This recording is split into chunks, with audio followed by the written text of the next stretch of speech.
I'm Rod Rourke. I'd like to welcome you to this edition of the PRS Journal Club podcast with your hosts, Drs. Jordan Frey, Chad Purnell, and Dr. Shuja Shafqat. Please enjoy. Hi, and welcome to the February 2017 edition of the PRS Journal Club podcast. I'm Chad Purnell, PRS Resident Ambassador from Northwestern University, and I'm joined by my co-ambassadors Jordan Frey from NYU and Shuja Shafqat from Lehigh Valley. Today we have the honor of being joined by Dr. Gregory Dumanian, Professor and Chief of Plastic Surgery at Northwestern University. The article we'll be discussing next is Surgical Treatment of Neuromas Improves Patient-Reported Pain, Depression, and Quality of Life by authors Drs. Domashek, Kraus, Snyder-Warwick, Laredo-Soto, Hasek, Skolnick, Novak, Moore, and McKinnon. Remember, all of these articles can be read for free on prsjournal.com, including an archive of all past Journal Club articles. Just as a quick overview of this article, so this is an article out of the Washington University in St. Louis, and I think we all know that neuromas are a major problem, and there's been over 100 different methods described for the treatment of neuromas. And so the authors described basically that there was a patient in 2012 who had such a significant response from this type of treatment that they're describing in this article that their pain medicine doctor actually wrote a case report based on their treatment. So that kind of inspired them to do a retrospective review of all of their patients who've undergone this type of technique for neuroma treatment. So this is the senior author's single surgeon experience with her technique for neuroma treatment on pain, depression, and quality of life. And all of these patients were operated on prior to 2013. So the technique that they're describing in this article starts with the patient having an identified neuroma based on a Tinel sign and also on a scratch collapse test. These patients then undergo a dexmedetomidine and lidocaine beer block to decrease their risk of CRPS. Then the authors they identify the neuromas, and then they do a proximal nerve decompression. So they're releasing any compression points proximally prior to the neuroma. Then at that point, they do a proximal nerve crush with a hemostat to ideally bring the regeneration point of the nerve more proximally. Then they excise the neuroma and then transpose the nerve in a gentle loop in the intermuscular plane. And then they'll do some bipolar electrocautery to the distal end to sort of cap off the neuroma. So they're pretty aggressive about their postoperative protocols. They splint their upper extremity patients for 2 days, and then they start active and passive range of motion on post-op day 2. So the inclusion criteria of their study is they looked at patients who had at least 30-day follow-up, and along with that, they had to have a complete chart, including a pre- and postoperative visual analog scale for pain scores. They also added, in some patients, they had depression and negative quality of life visual analog scales as well. And then if patients had more than 2 years of follow-up from surgery, they actually did a phone interview to determine if the patient's symptoms were still better, if they had required any additional surgery after they had had their neuroma surgery, and then finally, if they would do the original surgery again. They looked at their results, and they found 70 patients who met the inclusion criteria, who were a mean of 44.9 years of age with 121 days of follow-up. About 50% of these patients were upper extremity neuromas, and 63% of these patients had had a prior surgery to help treat their neuromas previously. 19 of the patients had multiple neuromas, and 30 patients had a concomitant nerve decompression performed at the same time of their neuroma treatment. So what they found in their results is that, first of all, they found that visual analog pain scale was not dependent on their length of follow-up. So patients' postoperative visual analog scale for pain didn't really improve or get worse as their follow-up increased or decreased. The average pre-op pain changed from a 6.7 to a 5.08 postoperatively, and the patient's mean worst pain on a visual analog scale decreased from 7.45 to 5.71, and both of these were significant. They also noted that more pain, so a higher VAS score preoperatively, was significantly associated with a greater decrease in pain scores postoperatively. So patients who were having more pain initially were actually getting more relief. In 28 patients, they had some depression VAS scores, and so depression significantly decreased after surgery, so that it went from a 4.9 to a 2.8 on a VAS. And then also 43 patients had a visual analog scale of their negative impact of their neuroma on quality of life. So this decreased from pre-op 8.1 to 5.65 postoperatively. This is also a significant difference.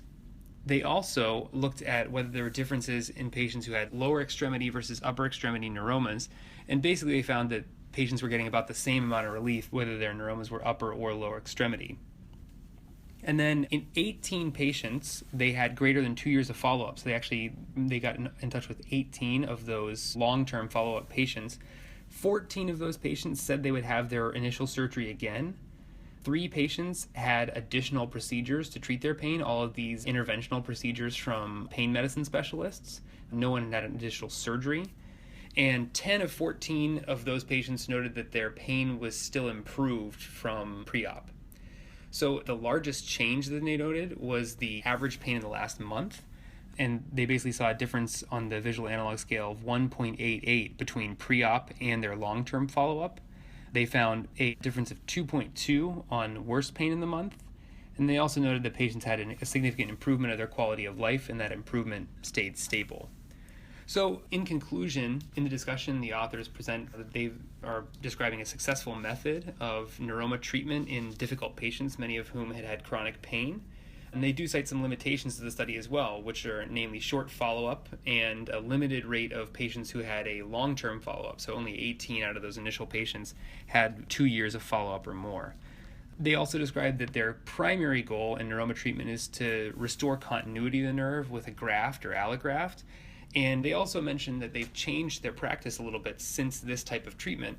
So now they're often using long nerve allografts or seprafilm to decrease the rate of recurrent neuroma formation in these patients. However, none of those techniques were recorded in the current study. Dr. Dumanian, I know that you do a lot of neuroma surgery. So I wanted to know, what did you think of this technique? And also, what is your typical approach to treat neuromas? First, I want to compliment Dr. McKinnon and Dr. Moore and other authors for putting this series together. Dr. McKinnon is legendary and has pushed the field of peripheral nerve surgery as much or more than anybody, along with her partner in crime, Dr. Lee Dellen. Having said that, I can't say that my approach to neuromas is at all collinear with this paper. Since 1947, in the first Journal of Neurosurgery, there's a 50-page article about how to treat neuromas, and where everybody since World War I and earlier have been trying to hide neuromas. And basically, since that article and since including Dr. McKinnon and Dellen's article in 1987 about hiding neuromas in muscle, trying to change where the neuroma lives as a way to control its pain, that has been the established treatment essentially worldwide. And this paper is in line with all of that. The proximal crush idea is that where you injure the nerve, the axons will get confused and will go back upstream the neuroma, and so essentially your nerve growth cone is distributed within the nerve itself. Later on in the paper talks about seprafilm or using allografts to nowhere, again, letting the nerve try and regenerate along nerve filaments, and that distributed neuroma will be less bothersome than a neuroma all in one place. So again, it's the whole idea of hide the neuroma, confuse the nerve endings, make them distribute in a way as to make them less symptomatic. But I just want to point out that Dr. McKinnon in 1987 was talking about putting it in muscle. Then in this paper, we're talking about a proximal crush and leaving the nerve ending within the septum. And toward the end of the article, we're talking about nerve capping with cautery and allografts to nowhere. Back in 2002 or 2003, when we did our first targeted innervation case, we put a big nerve into a small nerve. And classic nerve teaching is that a big nerve into a small nerve, those size mismatches, is the way to create a neuroma in continuity. And yet, to our surprise, when we were doing targeted innervation for prosthetic nerve control, despite the size mismatches, even giving part of the nerve somewhere to go and something to do, finding a receptor in the muscle to activate, calm the nerve down proximally. And in 5 bunny rabbits done by Dr. Peter Kim and published in the Journal of Hand Surgery, we showed that using targeted innervation style nerve transfers, giving the nerve somewhere to go, something to do, giving it a nerve receptor, calmed down the neuroma and took away sprouting and made axon size bigger, restored the nerve towards normal. And so that has been our paradigm for treatment since. We excise the nerve, find a local motor point or a small fascicle going into a muscle, and then do a nerve transfer of the big amputated neuromatous nerve into a motor point. And despite the size mismatches, giving the nerve somewhere to go, something to do, and not hiding it, but giving it a function and creating the loop to the brain calms down the neuromas. The way I describe it is if you have granulation tissue, the only way to make granulation tissue go away is to give it an epithelium. Well, this is the same idea that you have a nerve ending. The only thing that's going to calm it down is a receptor. So my typical strategy is I see a patient with pain in the office, and if they have an incision there or some reason to have a neuroma, I give them a lidocaine challenge. Again, we were talking about cost. How much does it cost to have a 3 cc syringe and a little bottle of lidocaine? And if I can localize their pain to an anatomic distributed nerve and their pain gets better with the lidocaine challenge, that's enough for me to operate on them and either repair the nerve with the nerve allograft if I can find both ends, or do a targeted innervation style nerve transfer to a more proximal motor point. And that's all I do. I don't get radiology. I don't get ultrasound. It's physical exam, looking for dysfunction where the nerve is supposed to go, a localized Purnell sign, and response to lidocaine. That's a great point, and I think that the authors really highlight that at the beginning of the article, and they talk about how neuromas are, as of yet, kind of an unsolved problem, and there is a lot of controversy with regards to how neuromas should be treated, and I think that this concept of targeted reinnervation is one of the new forefronts of neuroma treatment. So it's interesting that you bring up the diagnostic blocks too. I was surprised that these authors aren't really doing much of a preoperative workup either. They're diagnosing based on a Purnell sign and a scratch collapse test. The other thing I wanted to know was, what do you think of using Purnell sign and a scratch collapse as enough of an indication for surgery? And do you think there's ever a situation where imaging is warranted? I would never say never. Let's go over a couple things. So scratch collapse, again, promoted by Dr. McKinnon, and it really works, and everyone who does peripheral nerve surgery should know how to do it, and I learned from Dr. Moore how to do it. So it's a great adjunct in terms of physical exam. I'm not sure that what they were doing for proximal releases, I mean, if you had an injury to your ulnar nerve at the forearm, compression of the ulnar nerve at the elbow, you're going to bring more axons down distally. So I'm not sure I've ever looked for proximal nerve compressions and doing releases upstream to where I'm treating a neuroma. What were some of the other things you were mentioning? Imaging was one thing, whether there's ever an indication for imaging. I think sometimes just for proving to the patient, hey, there's a neuroma here, let me show it to you.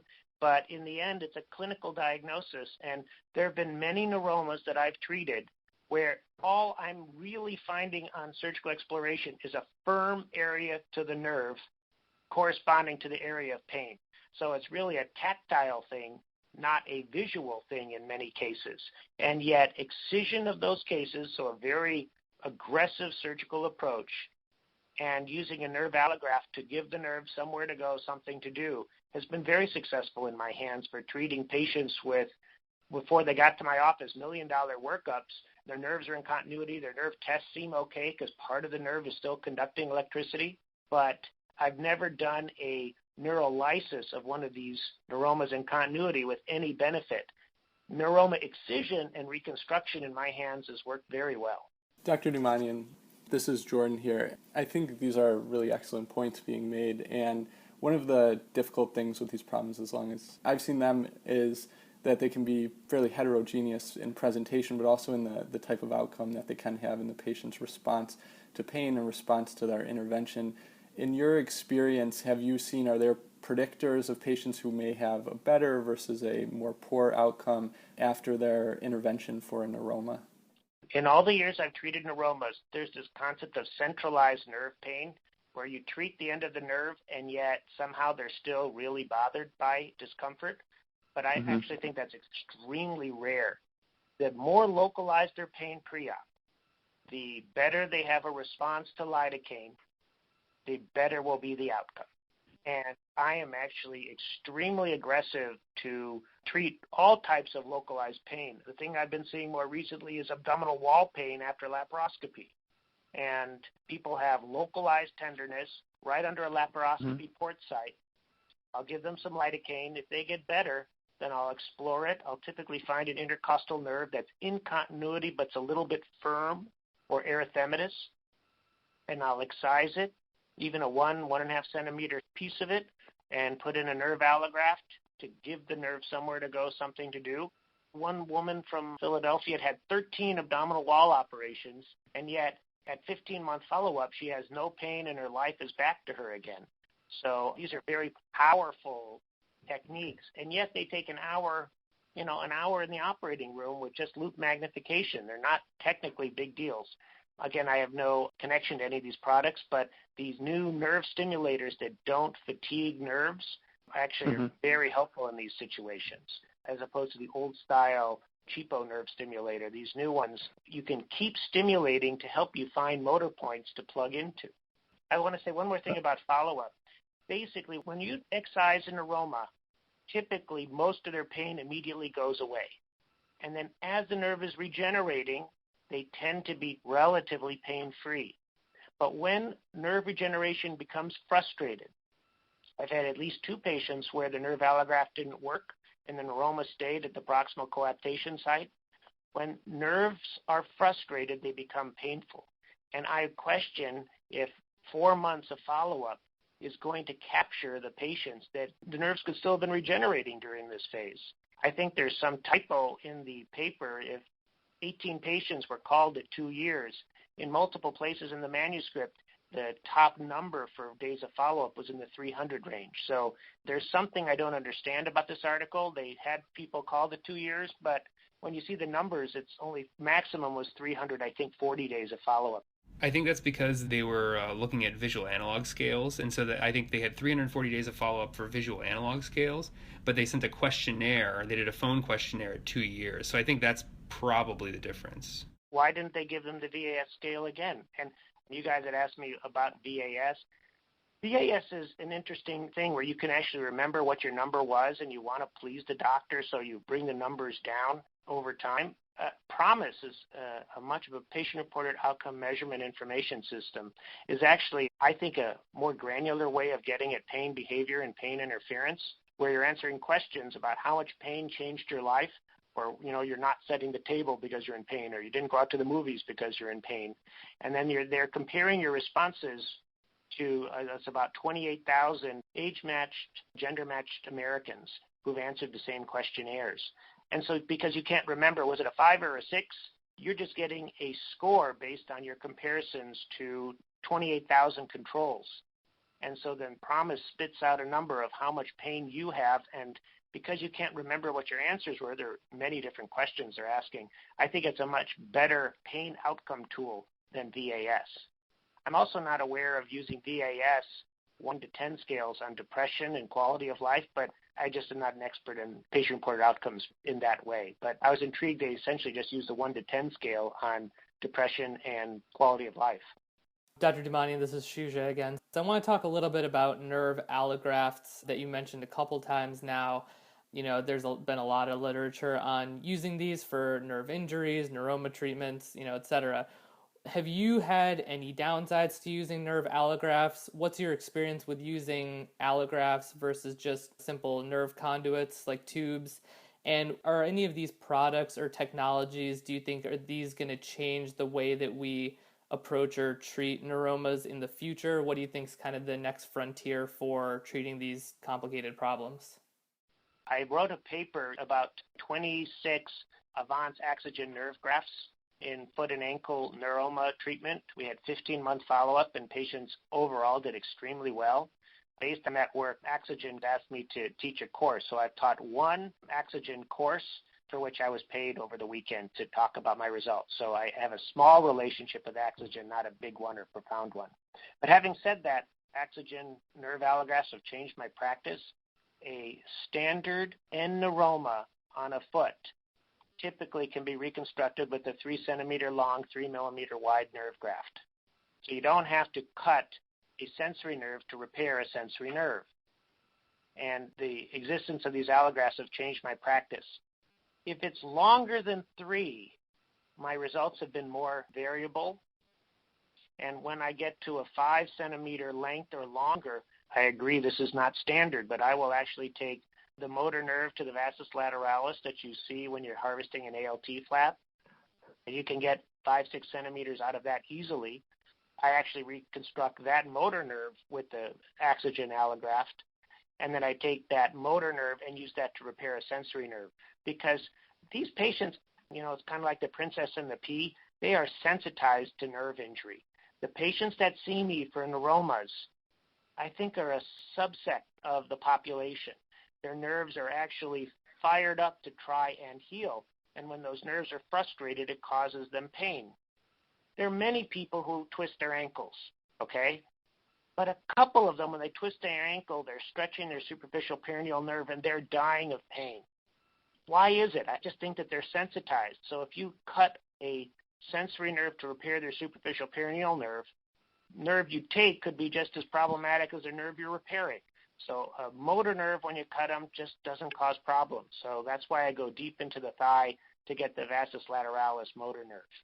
That's a great tip, Dr. Dumanian. For the last question before we wrap things up, I kind of wanted to bring it back to what you're talking about with follow-up. I think you've alluded to the fact that you're concerned about the length of follow-up in this paper. So what do you think is a meaningful follow-up in neuroma patients? What should we be shooting for whenever we're publishing these papers? A little bit depends on where you are. I mean, the more distal you are, if you're talking about finger neuromas, it doesn't take very long after you repair it for it to get to the end of the finger. But I would say a minimum 1-year follow-up for all patients included in a neuroma study. In our foot and ankle study, I think everyone was over a year, and the average was 15 months. So we had people even longer than a year. 4 months just seems too short. Sure. Dr. Dumanian, thanks very much. I think with that, we'll end our discussion of this article. Remember to tune into the other 2 articles that will be discussed on this month's podcast, as well as the PRS Journal Club podcast that will be broadcast every month. Also, don't forget to participate in our monthly Twitter, #PRS Journal Club, where we'll be able to interact directly with this month's selected articles' authors. Join the PRS Journal Club. Read the monthly picks and classic pairings on PRSjournal.com. Discuss with the authors on Twitter @PRSJournal and listen to the podcast